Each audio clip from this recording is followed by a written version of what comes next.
After bringing central Hong Kong to a standstill on previous Sundays, protesters are taking their fight to the suburbs. And government leaders are struggling to clamp down on a resistance movement that is largely leaderless. Most of the protesters here are young people who tell us they are disillusioned about Hong Kong's future.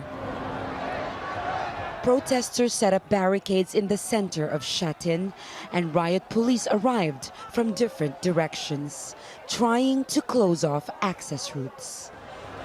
The situation is tense. Protesters remain defiant, and the patience of police is wearing thin. By 8 p.m., the police sent out a warning. They are ready to charge. Over here, you can see the protesters actually leaving. They're going to the train station and also going to the town hall at the moment. So the police, you don't need to, yelling or make any announcement or, showing any new flags to, asking people to leave, because in fact they are leaving. You don't need any warning, or you don't want to make a scene. Some of the protesters retreated to a nearby mall complex. The police ran after them. And that's when the situation became even more violent.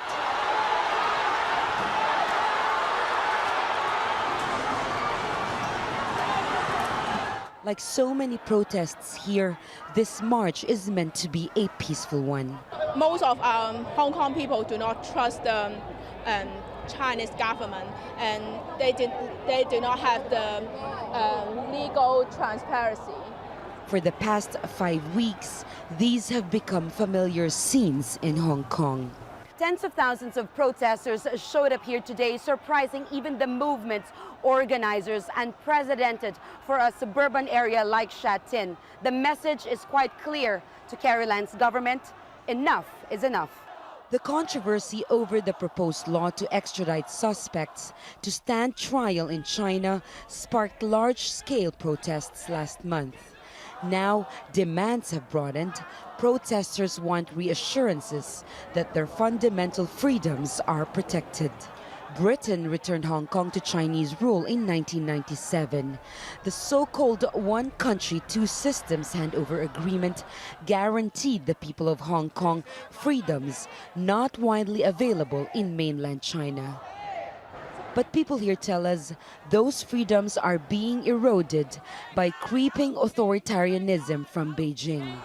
It remains to be seen what sort of concessions Chief Executive Carrie Lam can offer that will be enough to pacify young people here. For now, protesters vow they will continue to push back until they achieve meaningful political reforms.